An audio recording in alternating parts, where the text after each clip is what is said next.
آج ہم پڑھیں گے انشاءاللہ کہ جنت میں لے جانے والے اعمال کون سے ہیں، اور جنت متقین کے لیے قریب کر دی جائے گی جو کچھ دور نہ ہوگی، یہ ہے جس کا تم سے وعدہ کیا جاتا تھا، ہر اس شخص کے لیے جو بہت رجوع کرنے والا ہو، خوب حفاظت کرنے والا ہو، جو رحمان سے بن دیکھے ڈر جائے اور رجوع کرنے والا دل لے کر آیا ہو۔ اس میں سلامتی کے ساتھ داخل ہو جاؤ، یہی ہمیشہ رہنے کا دن ہے، ان کے لیے جو کچھ وہ چاہیں گے اس میں ہوگا، اور ہمارے پاس مزید بھی ہے، یعنی اللہ کا دیدار بھی ہے۔ تو آج ہم دیکھیں گے کہ جنت میں لے جانے والے اعمال کون سے ہیں، اور جنت سے محروم کرنے والے اعمال کون سے ہیں، اور جنت کے حصول کے لیے کون سی دعائیں کرنی چاہیے۔ سب سے پہلی چیز ہے ایمانیات میں کلمہ توحید کا اقرار اور اسی پر خاتمہ۔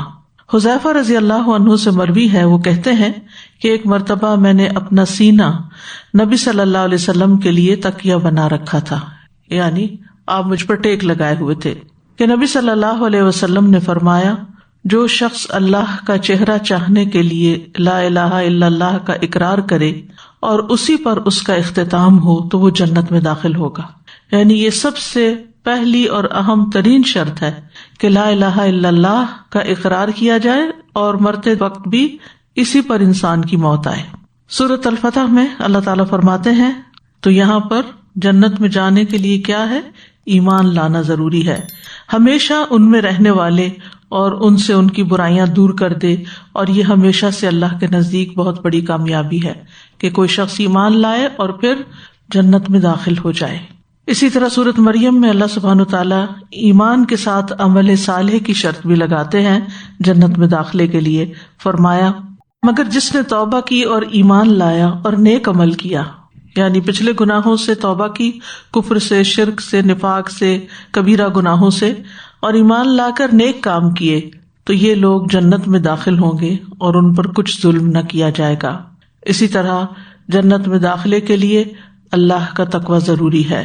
سورۃ مریم میں فرمایا، یہ ہے وہ جنت جس کا وارث ہم اپنے بندوں میں سے اسے بناتے ہیں جو متقی ہو، جس کے اندر تقوی ہو، اللہ کا ڈر ہو، اور اللہ کے ڈر کی وجہ سے وہ نیک اعمال کرے اور برے اعمال سے بچے۔ اللہ کے ڈر کے بارے میں سورۃ النازعات میں اللہ تعالیٰ فرماتے ہیں، اور رہا وہ جو اپنے رب کے سامنے کھڑے ہونے سے ڈر گیا، کہ ایک دن اللہ کے سامنے جا کے کھڑے ہونا ہے، مجھ سے میرے اعمال کے بارے میں پوچھا جائے گا، حساب لیا جائے گا، تو میں کیا جواب دوں گا۔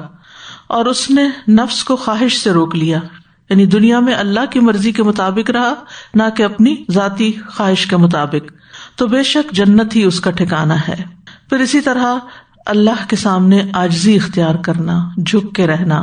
سورۃ ہود میں فرمایا، بے شک جو لوگ ایمان لائے اور انہوں نے نیک اعمال کیے اور اپنے رب کی طرف عاجزی کی، یعنی ہمبل بن کے رہے، جھکے رہے، اطاعت کرتے رہے، وہی جنت والے ہیں، وہ اس میں ہمیشہ رہنے والے ہیں۔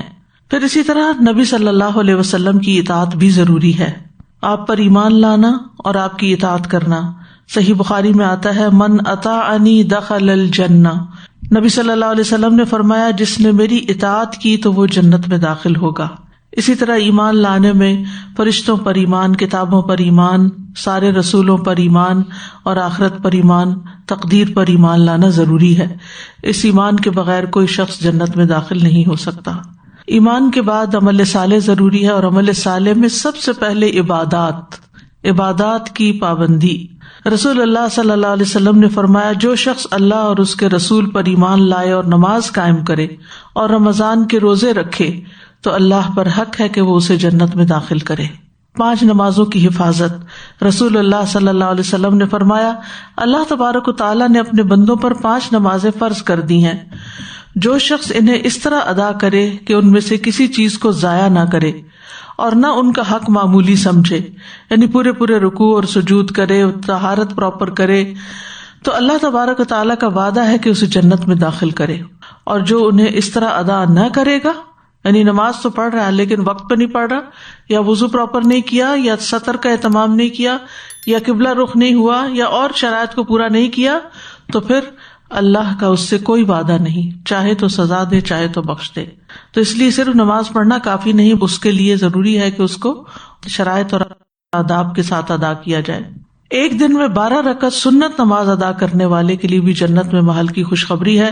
نبی صلی اللہ علیہ وسلم نے فرمایا جو شخص ہمیشہ 12 رکعت پڑھے گا، من ثابر علی، یعنی یہ نہیں ایک دن پڑھ لیے، من ثابر علی اثنتی عشرۃ رکعۃ، جو شخص ہمیشہ 12 رکعت سنت پڑھے تو اللہ عز و جل اس شخص کے لیے جنت میں گھر بنائے گا، ظہر کے فرض سے قبل 4، ظہر کے فرض کے بعد 2، مغرب کے فرض کے بعد 2، عشاء کے فرض کے بعد 2، اور فجر کے فرض سے پہلے 2 رکعت، اس طرح ٹوٹل 12 سنت ہو گئی۔ انہیں سنن رواتبہ بھی کہا جاتا ہے، یہ فرائض کے علاوہ ہے، فرض نماز کے علاوہ۔ پھر صبح شام مسجد میں حاضری، نبی صلی اللہ علیہ وسلم نے فرمایا جو شخص صبح اور شام مسجد میں جاتا ہے اللہ تعالیٰ جنت میں اس کی مہمانی کا سامان کرے گا، وہ صبح شام جب بھی مسجد جائے گا۔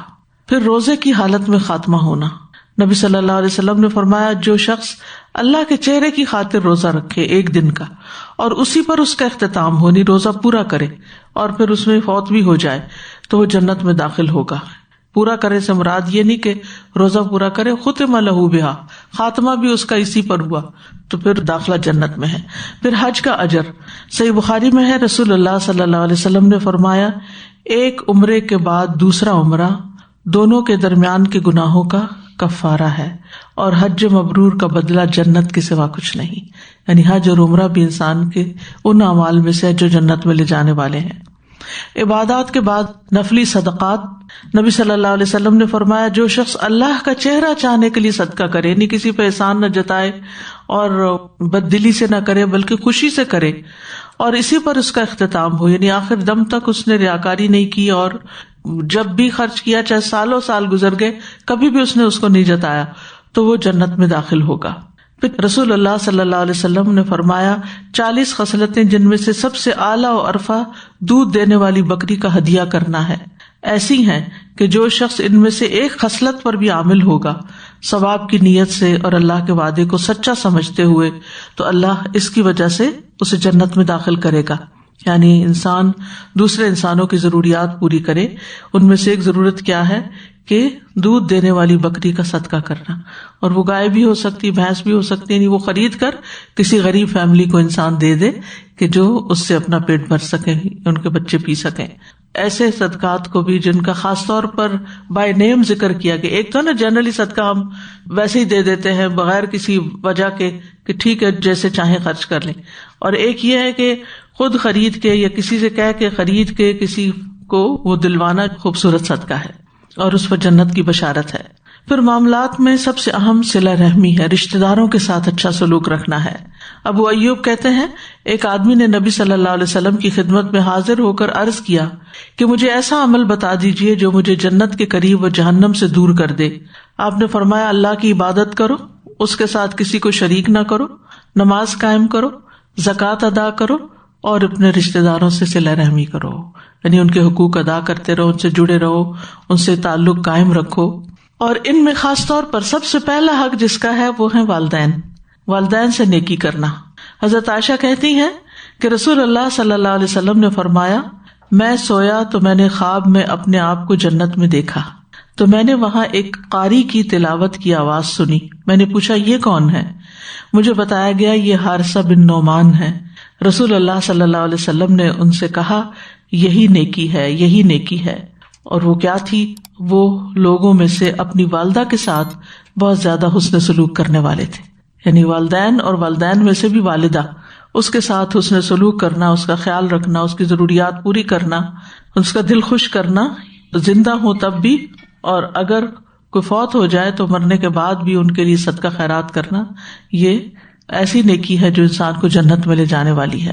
کیونکہ جب تک زندہ ہوتے ہیں ہم بعض اوقات ان کا خیال رکھنے کو ہی حسن سلوک سمجھتے ہیں، جب وہ فوت ہو جاتے ہیں تو ہم ان کو بھول جاتے ہیں۔ نہیں، ان کے لیے لازم کر لینی چاہیے دعا بھی اور صدقہ بھی جو ریگولر بیسس پر ہو۔ پھر اسی طرح عام لوگوں کے ساتھ تعلق اچھا کیسے ہو؟ ان کو وہ دینا جو خود کو پسند ہو، یعنی اپنی پسندیدہ چیزوں میں سے دوسروں کو دینا۔ رسول اللہ صلی اللہ علیہ وسلم نے فرمایا تم میں سے جو شخص یہ چاہتا ہے کہ اسے جہنم کی آگ سے بچا لیا جائے اور وہ جنت میں داخل ہو جائے تو اسے اس حال میں موت آنی چاہیے کہ وہ اللہ اور یوم آخرت پر ایمان رکھتا ہو، اور لوگوں کو وہ دے جو خود لینا پسند کرے، یعنی اوروں کے لیے بھی وہی چیز پسند کرے جو اپنے لیے پسند کرتا ہے. جب کسی کے ساتھ انسان معاملہ کرنے لگے تو سوچے کہ کیا میں اپنے لیے پسند کروں گا جو میں دوسرے کے لیے کر رہا ہوں. پھر کھانا کھلانا اور عمدہ کلام کرنا. ہانی بن یزید کہتے ہیں میں نے کہا اللہ کے رسول صلی اللہ علیہ وسلم کون سی چیز جنت کو واجب کرتی ہے؟ واجب کا مطلب یہ کہ لازم ہو جاتی. آپ نے فرمایا تم عمدہ کلام یعنی اچھی بات کرو اور کھانا کھلانے کو لازم پکڑ لو. یعنی یہ نہیں کہ ایک آدھ دفعہ بلکہ اپنی ہیبٹ بنا لو کہ اپنے کھانے میں سے دوسرے کو کھلاؤ. پھر مریض کی عیادت یا اللہ کی خاطر کسی سے ملاقات کرنا. رسول اللہ صلی اللہ علیہ وسلم نے فرمایا جو کسی بیمار کی عیادت کرے یا اپنے دینی بھائی سے ملاقات کرنے کے لیے جائے تو آسمان سے ایک فرشتہ اعلان کرتا ہے کہ تم بھی پاک ہو یعنی گناہ سے پاک ہو گئے ہو اور تمہارا چلنا بھی پاک ہے اور تم نے جنت میں گھر بنا لیا. اور اس میں ضروری نہیں کہ گھر سے باہر والے لوگ ہی بیمار ہوں تو انسان خاص طور پر ان کے لیے پوچھے. جو گھر میں پڑے میں ہوں ان کا خیال رکھنا بھی ضروری ہے اور اس نیت کے ساتھ کہ اس کا اتنا اجر ہے صبح و شام ان کا خاص طور پر حال پوچھے. بعض اوقات ہم اور خدمت کرتے رہتے ہیں لیکن حال نہیں پوچھتے, تو حال پوچھنا بھی اسی میں آتا ہے. پھر اسی طرح نیکی کے کام جو مختلف طرح کے ہیں. ابو ذر کہتے ہیں میں نے کہا اللہ کے رسول صلی اللہ علیہ وسلم کون سی چیز بندے کو آگ سے نجات دلاتی ہے؟ آپ نے فرمایا اللہ پر ایمان لانا. میں نے کہا اللہ کے نبی کیا ایمان کے ساتھ عمل بھی ضروری ہے؟ آپ نے فرمایا اللہ نے جو رزق اسے عطا کیا ہے اس میں سے خرچ کرے یعنی دینے والا بنے. میں نے کہا کہ اللہ کے رسول صلی اللہ علیہ وسلم اگر وہ فقیر ہو اور اس کے پاس کوئی ایسی چیز نہ ہو جو اللہ کے راستے میں دے سکے, آپ نے فرمایا پھر وہ نیکی کا حکم دے اور برائی سے روکے. میں نے کہا اللہ کے رسول صلی اللہ علیہ وسلم اگر وہ ایسا کرنے سے عاجز ہو اور نیکی کا حکم دینے اور برائی سے روکنے کی طاقت نہ رکھتا ہو, آپ نے فرمایا پھر وہ کسی بے ہنر جاہل کو کوئی ہنر سکھا دے. جو ہنر آپ کو آتا ہے, مثلا ہنر کیا ہوتے ہیں جیسے کسی کو کمپیوٹر سکھا دینا, کسی کو کوئی کپڑے سینے سکھا دینا, کسی کو کھانا پکانا سکھا دینا, روٹی پکانا سکھا دینا, کپڑے دھونا سکھا دینا. یہ جو گھر کے کام ہوتے ہیں یہ بھی ایک اسکل ہوتی ہے کیونکہ اگر وہ طریقے صحیح آتے ہوں تو انسان بہت جلد اور آسان طریقے سے کام کر سکتا ہے. میں نے دیکھا کہ بعض لوگوں کو برتن تک دھونے نہیں آتے ہوتے, بچپن سے انہیں کسی نے سکھایا نہیں, یا والدہ کو بھی نہیں آتے ہوں گے, اس نے بھی نہیں سیکھے, آگے بچیوں کے اندر بھی وہی چیز. اور بعض اوقات بچیوں کے اندر جب یہ ہنر نہیں ہوتے تو اگلے گھروں میں جا کے ان کے لیے بڑی بڑی مشکلات پیدا ہو جاتی ہیں. تو یہ ہنر سکھانا بھی دوسرے کے لیے دنیا میں بھی آسانی کا باعث اور اپنے لیے جنت کمانے والی بات. میں نے کہا اگر وہ خود بے ہنر ہو, اس کو ہی نہیں کچھ عقل اور کچھ بھی کرنے کی طاقت نہ رکھتا ہو, آپ نے فرمایا پھر کسی مغلوب اور مظلوم کی مدد کرے. میں نے کہا اگر وہ خود ضعیف ہو اور مظلوم کی مدد کرنے کی طاقت نہ رکھتا ہو, آپ نے فرمایا تو اپنے بھائی میں کوئی خیر و بھلائی چھوڑنا ہی نہیں چاہتا, یعنی اسے کچھ بھی نہیں آتا. تو ایسے کمزور انسان کو چاہیے کہ وہ لوگوں کو تکلیف نہ دے, پھر یعنی کچھ نہیں کر سکتا تو کسی کو ہرٹ نہ کرے. میں نے کہا اللہ کے رسول صلی اللہ علیہ وسلم جب کوئی آدمی یہ عمل کرے گا تو وہ جنت میں داخل ہو جائے گا. آپ نے فرمایا جو مسلمان بھی ان میں سے کوئی نیکی کرے گا, یعنی جتنے بھی کام بتائے گئے ہیں, وہ نیکی اس کا ہاتھ پکڑ لے گی یہاں تک کہ وہ اسے جنت میں داخل کر دے گی. یعنی نیک کام کرنے کے جو عمومی نیک کام ہیں ان کے بھی اتنے فائدے ہیں. پھر اسی طرح اچھی گواہی ہونا بندے کی, اچھے کام کرنا تاکہ اچھی گواہیاں ہوں. یہ نہیں کہ انسان دکھاوے کے لیے کام کرنا شروع کر دے, اخلاص کے ساتھ معاملہ کرے. جو بندہ امانت دار ہو, مخلص ہو, لوگوں کے دل سے اس کے لیے تعریف نکلتی. اور جو ڈنڈی مارے, باتوں میں ہیر پھیر کرے, کہے کچھ کرے کچھ اور دھوکہ دے کسی کو, چالاکیاں کرے دوسروں کے ساتھ, تو وہ بھی پتہ چل جاتا ہے دوسروں کو. نبی صلی اللہ علیہ وسلم نے فرمایا جس مسلمان کی اچھائی پر 4 لوگ گواہی دے دیں اللہ اسے جنت میں داخل کرے گا. ہم نے کہا اگر 3, آپ نے فرمایا 3 پر بھی. ہم نے پوچھا اگر 2 مسلمان گواہی دیں, آپ نے فرمایا 2 پر بھی. پھر یتیم بچوں کی کفالت. نبی صلی اللہ علیہ وسلم نے فرمایا اپنے یا کسی دوسرے کے یتیم بچے کی پرورش کرنے والا میں اور وہ جنت میں اس طرح ہوں گے بشرطے کہ وہ اللہ کا تقوی رکھتا ہو. امام مالک نے شہادت والی اور درمیان والی انگلی سے اشارہ کیا, یعنی 7 ساتھ ہوں گے. پھر اسی طرح اخلاقیات, 6 صفات کا ہونا. نبی صلی اللہ علیہ وسلم نے فرمایا مجھے 6 چیزوں کی ضمانت دو, میں تمہیں جنت کی ضمانت دیتا ہوں. بات کرو تو سچ بولو, وعدہ کرو تو پورا کرو, جب امین بنایا جائے تو امانت کا حق ادا کرو, اپنی شرمگاہوں کی حفاظت کرو, اپنی نظروں کو جھکا کر رکھو اور اپنے ہاتھ روک لو. بات میں سچائی, وعدہ پورا, امانت میں خیانت نہیں, شرم و حیا, نگاہیں جھکانا اور اپنے ہاتھ روک لینا یعنی غلط کاموں سے. اور ان میں خاص طور پر جو نیک عمل ہے وہ زبان کی حفاظت ہے۔ ابو ہریرہ کہتے ہیں ایک آدمی نے عرض کیا یا رسول اللہ صلی اللہ علیہ وسلم، فلاں عورت نماز، روزہ، صدقہ کی کمی میں مشہور ہے۔ کمی سے مراد یہ نہیں کہ وہ فرائض نہیں ادا کرتی، یعنی فرض پورے کر لیتی ہے، صرف پنیر کے چند ٹکڑے صدقہ کرتی ہے، لیکن اپنی زبان سے پڑوسیوں کو نہیں ستاتی، یعنی کسی کو دکھ نہیں دیتی۔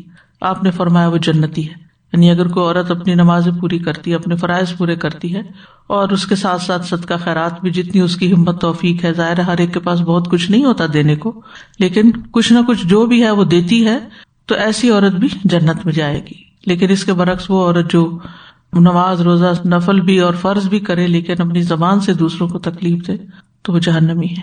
اچھی گفتگو جو ہے، کسی کے ساتھ بھی اچھے طریقے سے بات کرنا، جس میں نہ کسی کا مذاق اڑایا گیا ہو، نہ کسی کو بلیٹل کیا گیا ہو، نہ کسی کو تانا دیا گیا ہو، نہ کسی کے عیب چن چن کے اس کو بتائے گئے ہوں، تو عمدہ طریقے سے بات کرنا جو ہے یہ بھی جنت میں لے جانے والی چیزوں میں سے ہے۔ نبی صلی اللہ علیہ وسلم نے فرمایا سلام پھیلاؤ، اچھی گفتگو کرو، صلہ رحمی کرو، اور راتوں کو جب لوگ سو رہے ہوں تو تم قیام کرو، تم سلامتی کے ساتھ جنت میں داخل ہو جاؤ گے۔ سلام میں پہل کرنا، سلام کا اہتمام کرنا، اور اس میں آپ دیکھیے ایک تو ہم جس سے ملاقات کرتے ہیں حقیقی طور پر اس کو سلام کرتے ہیں، کسی مجلس میں آتے ہیں یا گھر کے اندر جب حقیقی ملاقات ہوتی ہے، اور ایک مانوی ہوتی ہے جو کہ فون پہ ہو سکتی ہے، واٹس ایپ پہ ہو سکتی ہے، لکھ کے ہو سکتی ہے، جیسے پہلے کہتے تھے نا خط کیا ہے، آدھی ملاقات ہے، تو اس میں بھی سلام کرنا جو ہے وہ بھی اس میں شامل ہو جاتا ہے۔ اور بعض اوقات کچھ رشتہ داروں سے دنوں گزر جاتے ہیں، کوئی صلہ رحمی نہیں ہوتی، کوئی کنیکشن نہیں ہوتا، تو ان کو صرف سلام دعا کا ایک میسج بھیج دینا بھی اس میں آ جاتا ہے، اور اس میں دونوں چیزیں ہو جاتی ہیں، سلام بھی اور صلہ رحمی بھی۔ اور اگر اچھی طریقے سے بات کر لیں ان سے، اگر کوئی بیمار ہے تو حال پوچھ لیں، اگر کوئی تکلیف میں ہے، پریشانی میں ہے تو اس کو صبر کی تلقین کر دیں، تو یہ سارے کام پورے ہو جاتے ہیں، اور باقی رہ جاتے ہیں تہجد، تو اس کے لیے اللہ سے توفیق مانگے تو اللہ تعالیٰ توفیق دیتا ہے۔ پھر دوسروں کے لیے پسند کا معیار کیا ہو؟ خالد بن عبداللہ قصری ممبر پہ خطبہ دے رہے تھے، انہوں نے کہا کہ رسول اللہ صلی اللہ علیہ وسلم نے ان کے دادا یزید بن اسد سے فرمایا کیا تم جنت پسند کرتے ہو؟ یعنی عبداللہ قصری کے دادا سے کہا کیا تم جنت پسند کرتے ہو؟ تو انہوں نے کہا کہ جی ہاں۔ آپ نے فرمایا اپنے بھائی کے لیے وہی پسند کیا کرو جو تم اپنے نفس کے لیے پسند کرتے ہو، وائس ورثہ بھی جو اپنے لیے اچھا نہیں لگتا وہ اس کے لیے بھی نہ چاہو۔ پھر اسی طرح سچائی، نبی صلی اللہ علیہ وسلم نے فرمایا یقیناً سچ نیکی کی طرف رہنمائی کرتا ہے، اور یقیناً نیکی جنت کی طرف لے جاتی ہے۔ یعنی سچا انسان جو ہوتا ہے اس کو نیکی کے مواقع ملتے رہتے ہیں، اور پھر وہ نیکی اس کو جنت میں لے جاتی ہے۔ حیا، رسول اللہ صلی اللہ علیہ وسلم نے فرمایا حیا ایمان کا حصہ ہے، اور ایمان کا تعلق جنت سے ہے، تو گویا حیا بھی انسان کو جنت میں لے جانے والا ہے۔ راستے سے تکلیف دہ چیز ہٹا دینا، نبی صلی اللہ علیہ وسلم نے فرمایا جو شخص مسلمانوں کے راستے سے کسی تکلیف دہ چیز کو ہٹاتا ہے تو اللہ اس کے لیے ایک نیکی لکھ دیتا ہے، اور جس کے لیے اللہ کے ہاں ایک نیکی لکھی جائے اللہ اسے جنت میں داخل فرما دے گا۔ نبی صلی اللہ علیہ وسلم نے فرمایا میں نے ایک ایسے آدمی کو جنت میں چلتے پھرتے دیکھا جس نے راستے میں ایک ایسے درخت کو کاٹ دیا تھا جس کی وجہ سے لوگوں کو تکلیف ہوتی تھی، یعنی ان کا راستہ تنگ ہو گیا تھا۔ اسی طرح نابالغ بچوں کی وفات، ابن عباس کہتے ہیں کہ میں نے رسول اللہ صلی اللہ علیہ وسلم کو کہتے ہوئے سنا میری امت میں سے جس کے 2 بچے فوت ہو کر آگے چلے جائیں وہ جنت میں داخل ہوگا۔ عائشہ رضی اللہ عنہا نے عرض کیا میرے والد آپ پہ قربان، اگر کسی کا ایک بچہ فوت ہو کر آگے گیا ہو؟ تب آپ نے فرمایا یا موفقہ، موفقہ کا مطلب ہے جسے نیکی کی توفیق دی گئی، اگر کسی کا ایک بچہ ہو تو بھی۔ پھر عرض کیا اگر آپ کی امت میں کسی کا کوئی بچہ فوت ہو کے آگے نہ گیا ہو کیونکہ ان کے اپنے بچے نہیں تھے، تو کہنے کہ اگر کسی کا کوئی بھی نہیں گیا تو پھر آپ نے فرمایا میں اپنی امت کا فرط ہوں کیونکہ میری موت کی جدائی جیسی مصیبت انہیں نہیں پہنچے گی، یعنی فارطا، یعنی میں سب سے پہلے جانے والا ہوں امت کے آگے آگے، اور جنت میں شفاعت کے ذریعے امت کو لے جاؤں گا، اور اس وجہ سے کہ میری امت کو میری وفات سے جو تکلیف پہنچی ہے وہ سب مصیبتوں سے زیادہ بڑی مصیبت ہے، تو اس وجہ سے میں اپنی امت کو سب سے آگے لے جاؤں گا۔ یعنی باقی انبیاء کی قوموں نے تو اپنے نبیوں کو ستایا، حضرت عیسیٰ علیہ السلام کو تو آسمان پہ اٹھا لیا گیا اور اکثر انبیاء کی جو امتیں تھیں ان میں سے چند ایک لوگ ان کے ساتھ ایمان لائے اور وہ نکلے، اور باقی تو امتیں تباہ ہو گئیں. لیکن نبی صلی اللہ علیہ وسلم کی امت پر وہ دن سب سے زیادہ تکلیف دہ تھا جب نبی صلی اللہ علیہ وسلم کی وفات ہوئی تھی. اور ہم بھی جب واقعہ پڑھتے ہیں آپ کی بیماری سے لے کر آپ کی تدفین تک کا، تو سوال ہی پیدا نہیں ہوتا کہ انسان کے آنسو نہ بہیں. اور ام ایمن کا وہ واقعہ یاد ہوگا کہ جو اس بات پر رنجیدہ تھی کہ آپ کی وفات کی وجہ سے وحی کا سلسلہ ختم ہو گیا ہے. یہ حضرت عائشہ کے سوال اور نبی صلی اللہ علیہ وسلم کے جواب سے مجھے یاد آیا استاد جی کہ وہ جو کسی کے نابالغ بچے کی وفات کی جو دعا ہے نا، اللہم اجعلہ لنا سلفا وفرطا، تو نبی صلی اللہ علیہ وسلم نے وہی لفظ کہا ہے کہ میں اس کا فرط ہوں گا، یعنی جس کے اگر کوئی اولاد نہیں بھی ہے تو میں اس کے لیے ہوں. یعنی اگر کسی کو اپنی اولاد کی وفات کی تکلیف نہیں بھی پہنچی تو میری وفات کی جو تکلیف پہنچی ہے اس وجہ سے میں اس کے لیے آگے شفاعت کرنے والا ہوں گا. سازا یہاں پر جب بتایا جا رہا تھا نا کہ مریض کی عیادت اور اللہ کی خاطر جو سارے کام بتائے گئے کہ کم سے کم یہ کر لو، جس میں ساری باتیں بتائیں کہ ایمان، عمل، رزق، فقیر اگر ہے تو ایٹ لیسٹ اتنا کر لے کہ برائی سے روک لے، اور پھر ایٹ لیسٹ کچھ نہ کر سکے تو دوسرے کو تکلیف نہ دے. And I was just thinking کہ سب کچھ کر لیتے ہیں لوگ، عیادت کرنے جاتے ہیں، پھول لے کے جاتے ہیں، فروٹ لے کے جاتے ہیں، اور باقی صدقہ خیرات، اینڈ جیسے کوئی بندے سے ڈیل ہوتی ہے اینڈ تکلیف اتنی آتی ہے بندے سے بندے کو، اسپیشلی آج دلوں میں جو کھچ آ گئی ہے، جو احساس نہیں رہا. ہاں، اب سب سے پہلے وہ تکلیف دے دیتے، مالی کام سارے کر لیں گے، مال سے کرنے والے سارے کام ہو جائیں گے، اور ویسے بھی میل ملاقات کر لیں گے اور بھی ہیلپ بھی کر دیں گے، ہر چیز مال سے جان سے ہو جائے گی، مگر اخلاق سے نہیں ہوگی. میزان میں سب سے بھاری نیکی اچھا اخلاق ہے، سب سے بھاری نیکی، کیونکہ سب سے مشکل نیکی ہے یہ. دوسروں کے پسند کا معیار وہی رکھنا کہ جو آپ کو پسند ہے وہ دینا. لیکن کئی مرتبہ ایسا بھی ہوتا ہے کہ جیسے والدین کو کوئی چیز پسند ہوتی ہے اور آپ کو نہیں ہوتی وہ چیز، اور بچوں کو ان کا خیال کرنا ہوتا ہے کہ وہ دینا ہوتا ہے ان کو، تو اس بات کا بھی بہت خیال، کیونکہ والدین کو ہم ناراض نہیں کر سکتے، اور کئی مرتبہ ہم ان سے ایسی بات کر جاتے ہیں کہ جو ان کو بہت اس سے چڑ ہوتی ہے اور ان کو اچھا نہیں لگتا، لیکن ہم کئی دفعہ کئی والدین کو بہت زیادہ حال پوچھنے سے بھی چڑ ہوتی، تو ہمیں زیادہ پتا ہوتا ہے کہ اب ہمارے جو رشتہ دار ہیں یا کس کو کیا چیز ضرورت ہے. انداز پہ ڈپینڈ کرتا ہے نا، اور جب پتہ چل جائے کہ کسی کو حال پوچھنا اچھا نہیں لگتا تو پھر انسان کوئی اور طریقہ اختیار کرے. یعنی حال پوچھنے سے مراد یہ نہیں ہوتا کہ انسان 10 سوال شروع کر دے، اچھا رات کیسے گزری، پھر دوائی کھائی تھی کہ نہیں، پھر وہ کتنی دفعہ اٹھی تھی، پھر کیا ہوا، پھر یہ باتیں نہیں کرنی چاہیے. یہ دماغ تھکانے والی باتیں ہوتی ہیں اور یہ پسند نہیں ہوتی، پھر وہ تکلیف یاد آ جاتی ہے.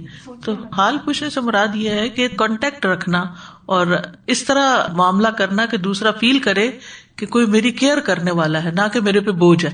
خلاصہ یہ نکلا کہ تقوی، بیسک چیز تو تقوی، اور پھر دوسرا جس بات کو بہت زیادہ ابھی جیسے ہم لوگوں نے بھی الیبوریٹ کیا ڈسکشن میں بھی، عمدہ کلام، سب سے مشکل چیز عمدہ کلام. تو ایک تو یہ 2 چیزیں تھیں، اور دوسرے میں سوچی تھی کہ یہ جو ہے نا ایک کسی کو ہنر سکھانا، تو اب آج کل کے زمانے میں تو ہنر کے بھی وہ معیار بدل گیا نا، جیسے کسی کو کوئی آپ ایپ ڈاؤن لوڈ کر کے دے دیں کہ اچھا یہ آپ سن لیں، کسی کو ریکارڈنگز آپ تلاوت وغیرہ کی ڈاؤن لوڈ کر کے دے دیں کہ وہ سنتے رہیں بیچارے بزرگ.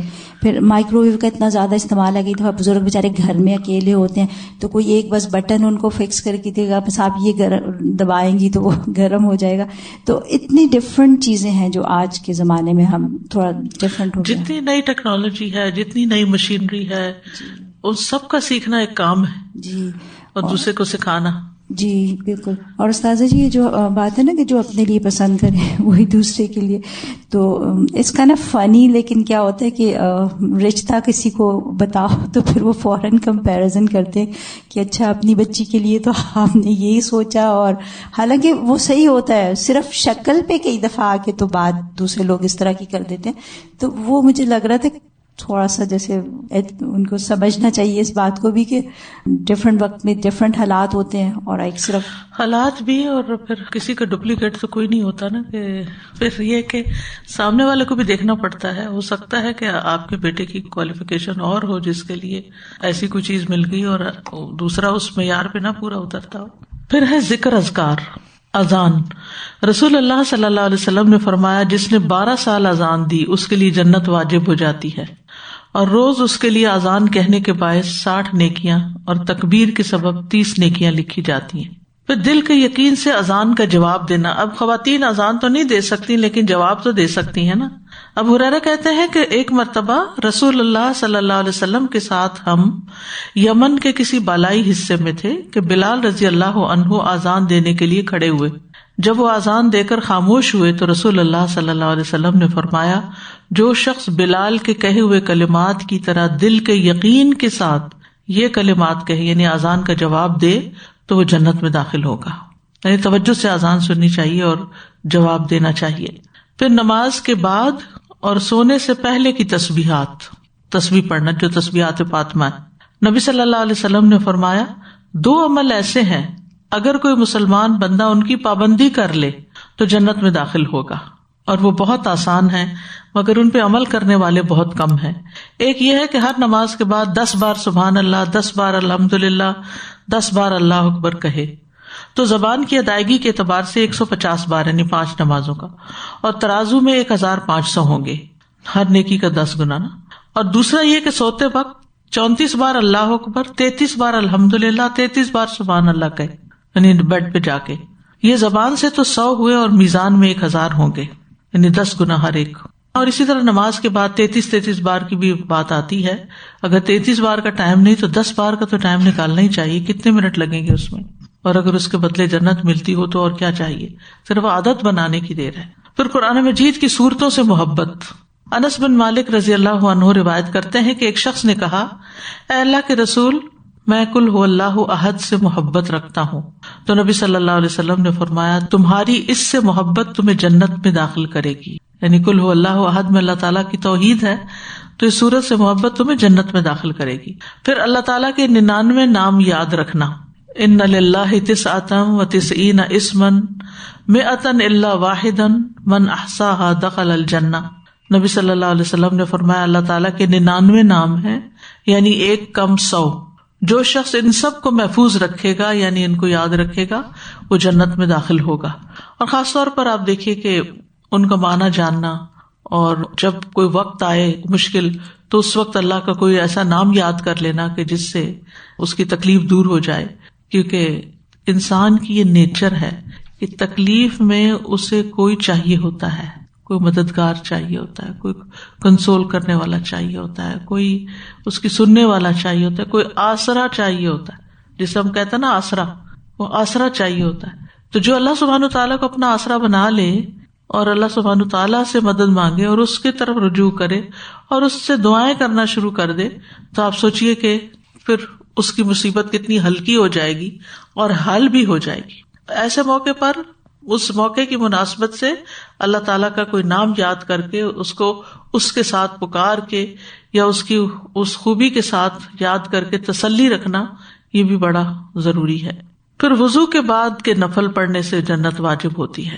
عقبہ بن عامر جوہنی سے روایت ہے کہ رسول اللہ صلی اللہ علیہ وسلم نے فرمایا جو کوئی وضو کرے اور اچھا وضو کرے پھر 2 رکعتیں پڑھے اور وہ اپنے دل اور چہرے سے ہی ان پر متوجہ رہے تو اس کے لیے جنت واجب ہوگی. تو آپ دیکھیے کہ جیسے چاشت کی نماز ہے یا ضحیٰ کی نماز ہے تو اس وقت آپ وضو کے بعد نفل ہی پڑھتے ہیں نا، تو اگر وہ نفل پوری توجہ کے ساتھ پڑھے جائے کہ ادھر ادھر دھیان نہ کریں تو جنت واجب کرنے والے ہیں. پھر اسی طرح اذکار میں سے جنت کے حصول کے لیے نہایت آسان کلمات ہیں. آپ نے فرمایا جو یہ کلمات کہے رضیت باللہ ربا وبالاسلام دینا وبمحمد رسولا اس کے لیے جنت واجب ہو جاتی ہے. پھر سید الاستغفار پڑھنا. سید الاستغفار نبی صلی اللہ علیہ وسلم نے فرمایا کہ سید الاستغفار یہ ہے کہ تم کہو اللہم انت ربی لا الہ الا انت خلقتنی وانا عبدک وانا علی عہدک ووعدک ما استطعت اعوذ بک من شر ما صنعت ابوء لک بنعمتک علی وابوء بذنبی فاغفر لی فانہ لا یغفر الذنوب الا انت. اے اللہ تو میرا رب ہے، تیرے سوا کوئی معبود نہیں یعنی معبود برحق نہیں، تو نے مجھے پیدا کیا ہے اور میں تیرا ہی بندہ ہوں. میں اپنی طاقت کے مطابق تیرے عہد و پیمان پر کاربند ہوں. میں ان بری حرکتوں سے تیری پناہ چاہتا ہوں جو میں نے کی ہیں اور ان نعمتوں کا اقرار کرتا ہوں جو تو نے مجھ پر کی ہیں، اور میں اپنے گناہوں کا بھی اعتراف کرتا ہوں. میری مغفرت کر دے. بلا شبہ تیرے سوا کوئی بھی گناہ معاف کرنے والا نہیں، اور لوگ تو ویسے ہی نہیں معاف کرتے. تو اللہ ہی معاف کر سکتا ہے، اللہ ہی معاف کرنے والا ہے، اس پورے یقین کے ساتھ۔ اب آپ دیکھیں یہاں اللہ سبحانہ تعالیٰ ہی کے ساتھ بات ہو رہی ہے، اسی سے معافی مانگی جا رہی ہے، تو یہ اللہ کے ساتھ تعلق جو ہے نا یہ بڑا ضروری ہے۔ آپ نے فرمایا جس نے صبح ان پر یقین کرتے ہوئے دل کی گہرائی سے انہیں پڑھا، پھر شام ہونے سے پہلے اسی دن اس کا انتقال ہو گیا تو وہ جنتی ہے، یعنی اگر فجر میں پڑھا تھا اور دن میں فوت ہو گیا تو جنتی ہے۔ اور جس نے ان پہ یقین رکھتے ہوئے رات کے وقت ان کو پڑھ لیا تھا مغرب کے ساتھ، پھر اس کے صبح ہونے سے پہلے اس کا انتقال ہو گیا تو وہ جنتی ہے۔ پھر ہر نماز کے بعد آیت الکرسی پڑھنا، یہ بھی جنت میں داخل ہونے کا ذریعہ ہے۔ نبی صلی اللہ علیہ وسلم نے فرمایا جو ہر فرض نماز کے بعد آیت الکرسی پڑھے اسے جنت میں داخل ہونے سے سوائے موت کے کوئی چیز روکنے والی نہیں۔ اس کی بھی عادت ہونی چاہیے، فرض کا سلام پھیرتے ہی بات چیت کیے بغیر پہلے آیت الکرسی پڑھ لی جائے۔ عبداللہ بن مسعود سے روایت ہے کہ رسول اللہ صلی اللہ علیہ وسلم نے فرمایا جو چیز تمہیں جنت کے قریب کر سکتی ہے میں نے تمہیں اس کا حکم دے دیا ہے، اور جو چیز تمہیں جہنم کے قریب کر سکتی ہے میں نے تمہیں اس سے منع بھی کر دیا ہے۔ یعنی دین بالکل واضح ہے، اور اگر ہم نبی صلی اللہ علیہ وسلم کی احادیث کو مانے ہی نہ تو یہ خیر کی باتیں ہمیں کہاں سے پتہ چلے۔ پھر یہاں جنت سے محروم کرنے والے اعمال کا بھی ذکر ہو جائے تو اچھا ہے۔ سب سے پہلی چیز ہے کفر، اللہ تعالیٰ کا انکار، اللہ کے نبیوں کا انکار، یعنی کفر کی جو بھی اقسام۔ سورۃ الاعراف میں اللہ تعالیٰ فرماتے ہیں وَنَادَى أَصْحَابُ النَّارِ أَصْحَابَ الْجَنَّةِ أَنْ أَفِيضُوا عَلَيْنَا مِنَ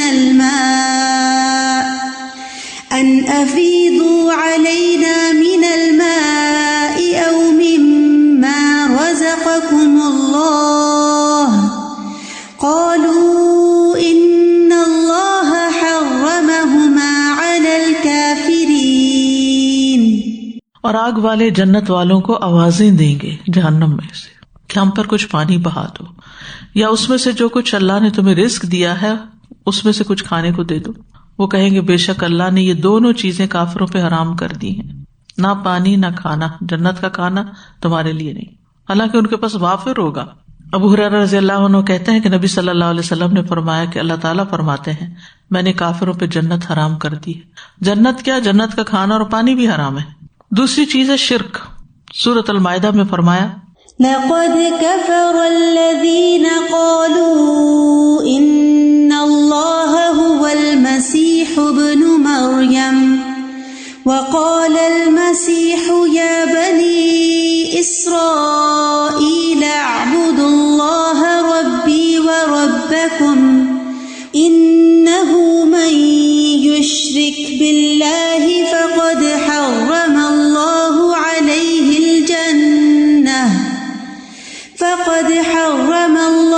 عَلَيْهِ الْجَنَّةَ وَمَأْوَاهُ النَّارُ وَمَا لِلظَّالِمِينَ مِنْ أَنصَارٍ۔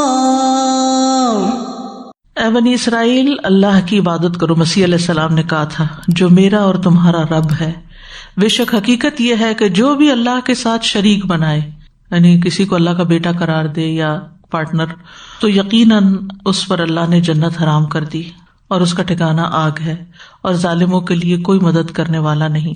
اسی طرح اللہ تعالیٰ کی آیات کا انکار اور تکبر کرنا یہ بھی جنت سے محروم کرنے والی چیز ہے۔ سورۃ الاعراف آیت 40 میں فرمایا إِنَّ الَّذِينَ كَذَّبُوا بِآيَاتِنَا وَاسْتَكْبَرُوا عَنْهَا لَا تُفَتَّحُ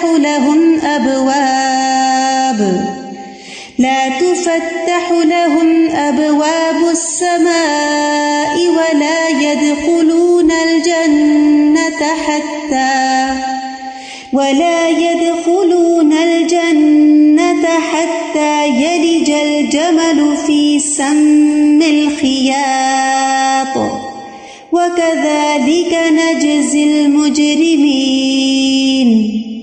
بے شک جن لوگوں نے ہماری آیات کو جھٹلایا اور انہیں قبول کرنے سے تکبر کیا، ان کے لیے نہ آسمان کے دروازے کھولے جائیں گے اور نہ وہ جنت میں داخل ہوں گے یہاں تک کہ اونٹ سوئی کے ناکے میں داخل ہو جائے، یہاں تک کہ اونٹ سوئی کے ناکے میں داخل ہو جائے، اور اونٹ بھلا کیسے داخل ہو سکتا اس میں؟ امپاسبل۔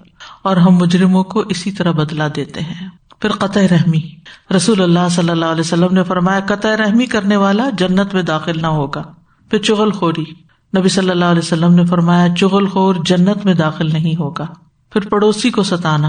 نبی صلی اللہ علیہ وسلم نے فرمایا جس کی ایذا رسانی سے اس کے پڑوسی محفوظ نہ ہو وہ جنت میں نہیں جائے گا. پھر ذرا برابر تکبر. نبی صلی اللہ علیہ وسلم نے فرمایا جس کے دل میں رائی کے دانے برابر بھی تکبر ہوگا وہ جنت میں نہیں جائے گا. اور تکبر کیا ہے؟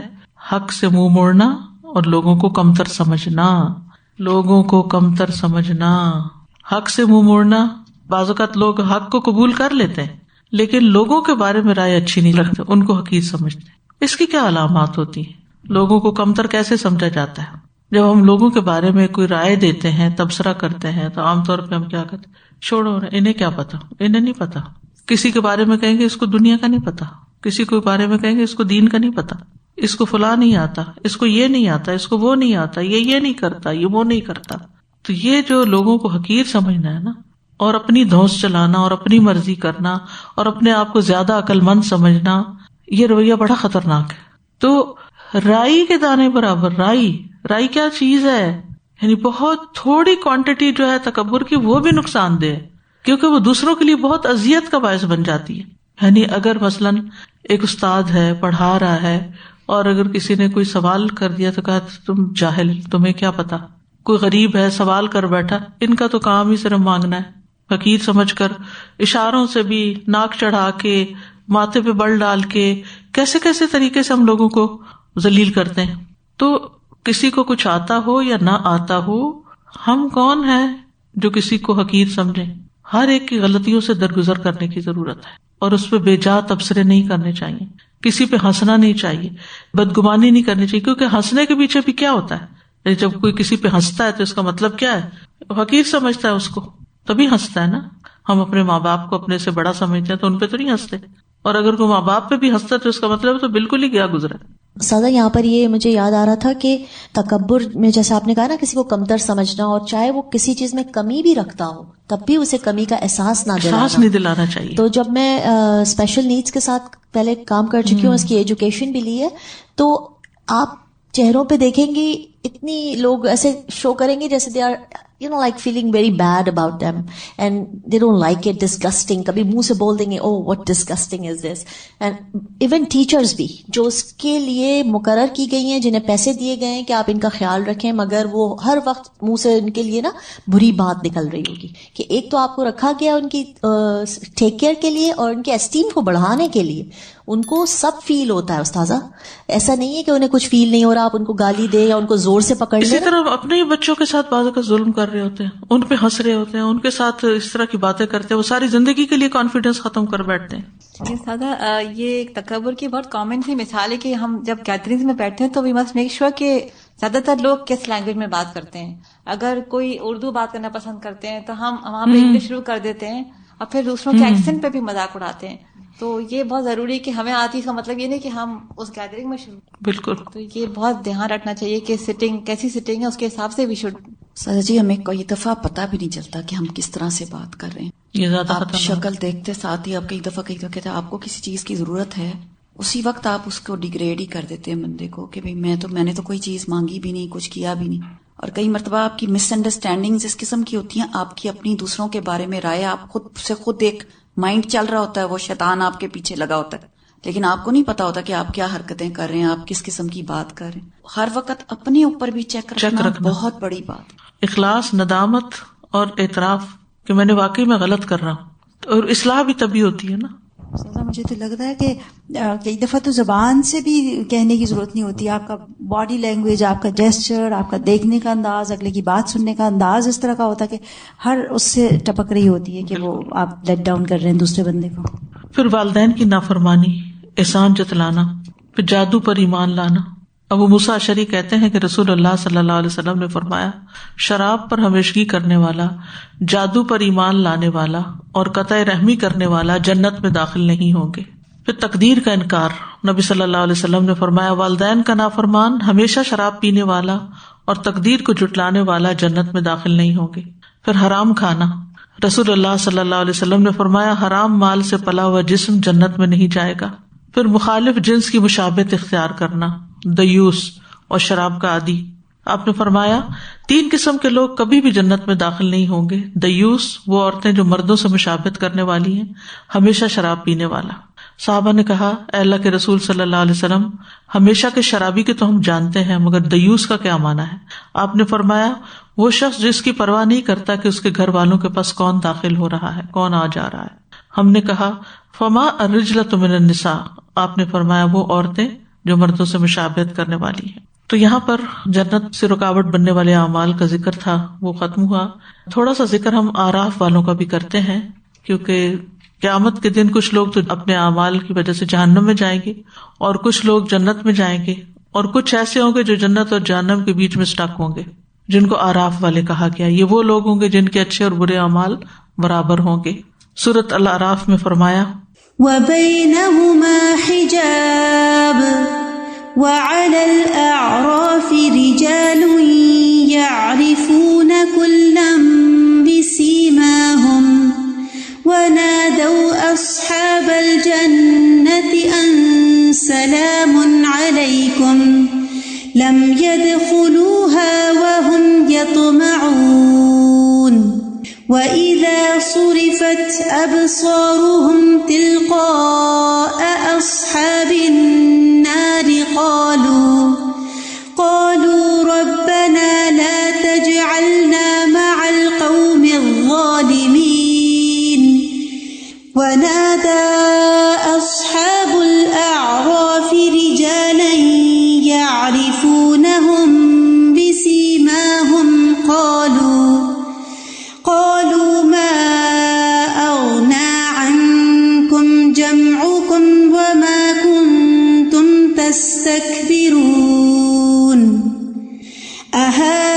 أهؤلاء الذين أقسمتم لا ينالهم الله برحمة ادخلوا الجنة لا خوف عليكم ولا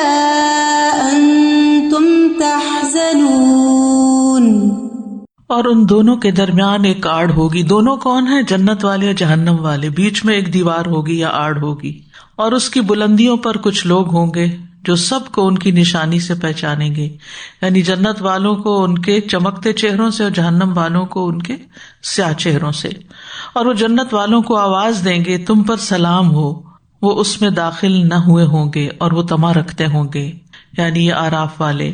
اور جب ان کی نگاہیں آگ والوں کی طرف پھیری جائیں گی تو کہیں گے اے ہمارے رب, ہمیں ان ظالم لوگوں کے ساتھ مت کرنا. بلندیوں والے کچھ لوگوں کو آواز دیں گے جنہیں وہ ان کی نشانی سے پہچانتے ہوں گے, یعنی جہنم والوں میں سے. کہیں گے تمہارے کام نہ تمہاری جماعت آئی اور نہ جو تم بڑے بنتے تھے. کیا یہی وہ لوگ ہیں, یعنی جنت والے, جن کے متعلق تم نے قسمیں کھائی تھی کہ اللہ انہیں کوئی رحمت نہیں پہنچائے گا؟ جنت میں داخل ہو جاؤ, نہ تم پر کوئی خوف ہے اور نہ تم غمگین ہو گئے. یعنی آج ان کو جنت میں بھیج دیا گیا ہے.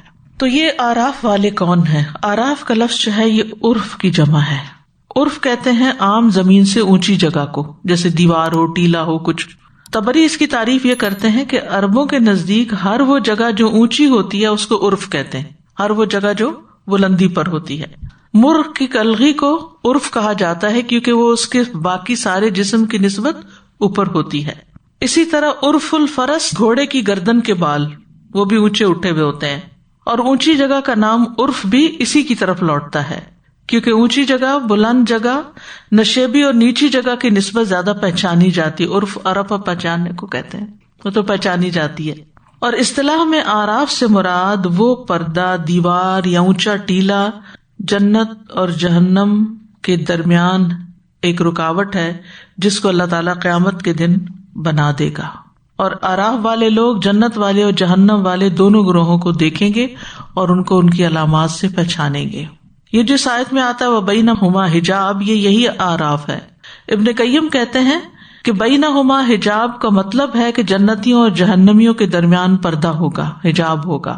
ایک قول یہ ہے کہ یہ ایک دیوار ہوگی جو ان کے درمیان بنائی جائے گی اور اس کا ایک دروازہ ہوگا جس کے اندرونی حصے میں اللہ کی رحمت ہوگی اور اس کے بالمقابل دوسری طرف عذاب ہوگا.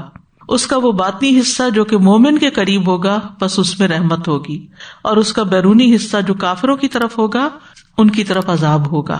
ایک آیت میں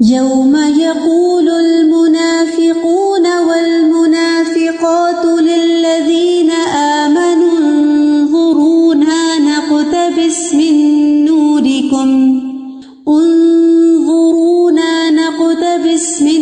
نوركم قيل ارجعوا وراءكم فالتمسوا نورا فضرب بينهم بسور له باب باطنه فيه الرحمة وظاهره من قبله العذاب۔ جس دن منافق مرد اور منافق عورتیں ان لوگوں سے کہیں گے جو ایمان لائے، ہمارا انتظار کرو کہ ہم تمہاری روشنی سے کچھ روشنی حاصل کر لیں۔ کہا جائے گا اپنے پیچھے لوٹ جاؤ، بس کچھ روشنی تلاش کرو۔ پھر ان کے درمیان ایک دیوار بنا دی جائے گی جس میں ایک دروازہ ہوگا، اس کے اندرونی جانب اس میں رحمت ہوگی اور بیرونی جانب اس کی طرف عذاب ہوگا۔ حذیفہ اور عبداللہ بن عباس کہتے ہیں کہ یہ وہ لوگ ہوں گے اعراف والے جن کی نیکیاں اور برائیاں برابر ہوں گی، پس ان کی برائیاں جنت تک جانے سے ان کو پیچھے کر دیں گی، لیکن ان کی نیکیاں ان کو آگ سے بچا کر آگے لے جائیں گی۔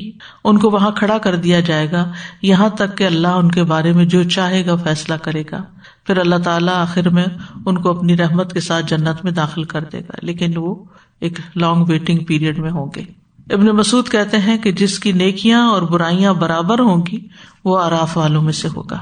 اور یعرفون کلم بسیماہم کا مطلب ہے کہ جنتیوں کے چہرے سفید اور نورانی ہوں گے اور جہنمیوں کے کالے، یا امت محمد صلی اللہ علیہ وسلم کے وضو کے اعضاء جو چمک رہے ہوں گے۔ وہم یطمعون کا معنی ہے وہ جنت میں جانے کی امید رکھتے ہوں گے، یعنی ابھی گئے نہیں لیکن ان کو اللہ سے اچھی امید ہوگی، اپنے حساب کتاب کی وجہ سے وہ ابھی انتظار میں ہوں گے۔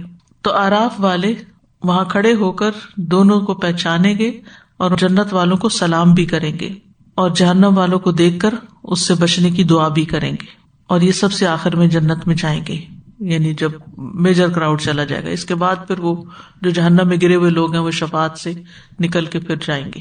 ایک بات یاد رکھیے کہ جو جہنمی جہنم کے دروازوں سے داخل ہوں گے وہ اس میں ہمیشہ رہیں گے، جہنم کے دروازوں سے جو گئے اندر وہ نہیں نکل پائیں گے، لیکن جو مسلمان اوپر سے پل صراط پر سے گریں گے وہ جہنم کی اوپر والی سطح پر ہوں گے، اور ان میں سے ہر ایک کو اس کے عمل کے مطابق، کسی کو گرم لو ملے گی، کسی کو آگ ہوگی، کوئی آگ میں پک کے ایسے کوئلہ ہو جائے گا اور پھر اس کو نہر حیات میں ڈالا جائے گا۔ اللہ عالم کہ کس کے اوپر کیا گزرتی ہے، لیکن یہ کہ وہ جہنم کی گہرائیوں میں نہیں جائیں گے، گہرائیوں میں منافقین جائیں گے اور کفار ہوں گے اور مشرکین وغیرہ ہوں گے، لیکن سب سے اوپر جو صراط کراس کرتے ہوئے گریں گے وہ پھر نکال لیے جائیں گے، پھر شفاعت سے نکالے جائیں گے، پھر اللہ تعالیٰ کے اتقاء ہوں گے، اور اس طرح ان میں سے آخری شخص بھی جس کا ہم پیچھے تفصیل سے پڑھ چکے ہیں کہ کس طرح وہ آہستہ آہستہ جنت تک پہنچ جائے گا اور اس میں داخل ہو جائے گا۔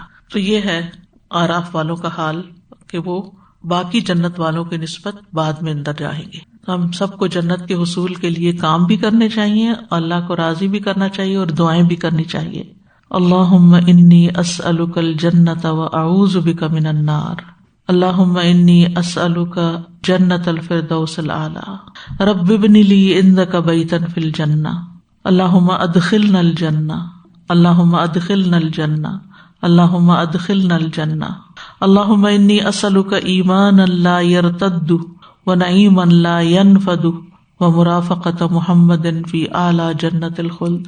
اے اللہ، میں آپ سے ایسے ایمان کا سوال کرتا ہوں جس میں کبھی ارتداد نہ آئے، ایسی نعمتوں کا سوال کرتا ہوں جو کبھی ختم نہ ہو، اور ہمیشہ کی جنت کے بلند حصے میں محمد صلی اللہ علیہ وسلم کی رفاقت کا سوال کرتا ہوں۔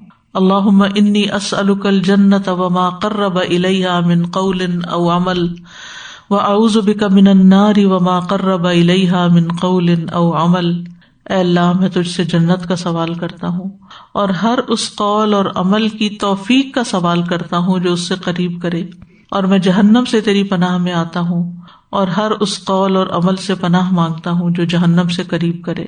اللہم اقسم لنا من خشیتک ما یحول بیننا وبین معاصیک ومن طاعتک ما تبلغنا به جنتک ومن طاعتک ما تبلغنا به جنتک ومن الیقین ما تهون به علینا مصیبات الدنیا ومتعنا بأسماعنا وأبصارنا وقوتنا ما أحييتنا واجعله الوارث منا واجعل ثأرنا على من ظلمنا وانصرنا على من عادانا ولا تجعل مصیبتنا فی دیننا ولا تجعل الدنیا اکبر ہمنا ولا مبلغ علمنا ولا تسلط علینا من لا یرحمنا ولا تسلط علینا من لا یرحمنا۔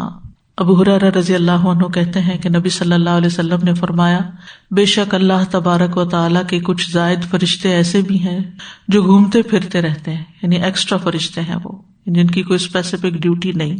وہ ذکر کی مجالس کو تلاش کرتے ہیں، جب وہ ایسی مجلس کو پا لیتے ہیں جس میں ذکر ہو تو ان کے ساتھ بیٹھ جاتے ہیں، پس جب وہ جدا ہوتے ہیں وہ اٹھ جاتے ہیں، یعنی جب لوگ ڈسپرس ہوتے ہیں تو فرشتے بھی اٹھ جاتے ہیں اور آسمان کی طرف چڑھتے ہیں، تو اللہ عز و جل ان سے پوچھتا ہے، حالانکہ وہ بخوبی جانتا ہے کہ تم کہاں سے آئے ہو۔ وہ عرض کرتے ہیں، ہم زمین میں تیرے بندوں کے پاس سے آئے ہیں جو تیری تسبیح، تکبیر، تحلیل اور تعریف اور تجھ سے سوال کرنے میں مشغول تھے۔ اللہ فرماتا ہے، وہ مجھ سے کیا سوال کر رہے تھے؟ وہ عرض کرتے ہیں، وہ تجھ سے تیری جنت کا سوال کر رہے تھے۔ اللہ تعالیٰ فرماتا ہے، کیا انہوں نے میری جنت کو دیکھا ہے؟ وہ عرض کرتے ہیں، نہیں ہے رب۔ اللہ تعالیٰ فرماتا ہے، اگر وہ میری جنت کو دیکھ لیتے تو ان کی کیا کیفیت ہوتی؟ وہ عرض کرتے ہیں، اور وہ تجھ سے پناہ بھی مانگ رہے تھے۔ اللہ تعالیٰ فرماتا ہے، وہ مجھ سے کس چیز کی پناہ مانگ رہے تھے؟ فرشتے عرض کرتے ہیں، اے رب تیری جہنم سے۔ اللہ تعالیٰ فرماتا ہے، کیا انہوں نے میری جہنم کو دیکھا ہے؟ وہ عرض کرتے ہیں، نہیں۔ اللہ تعالیٰ فرماتا ہے، اگر وہ میری جہنم کو دیکھ لیتے تو ان کی کیا کیفیت ہوتی؟ فرشتے عرض کرتے ہیں کہ وہ تجھ سے مغفرت بھی مانگ رہے تھے۔ تو اللہ تعالیٰ فرماتے ہیں کہ تحقیق میں نے معاف کر دیا، اور انہوں نے جو مانگا میں نے انہیں عطا کر دیا، اور جس سے انہوں نے پناہ مانگی میں نے انہیں پناہ دے دی۔ تو اللہ تعالیٰ ہمیں جنت الفردوس عطا کرے اور جہنم سے بچا لے اور ہمیں معاف کر دے۔ الحمدللہ یہ سیریز یہاں پر اب مکمل ہو گئی۔ اللہ سبحانہ وتعالی ہمیں عمل کی توفیق دے اور اس سے بہتر کام کرنے کی توفیق عطا فرمائے، ہماری کوتاہیوں سے درگزر فرمائے۔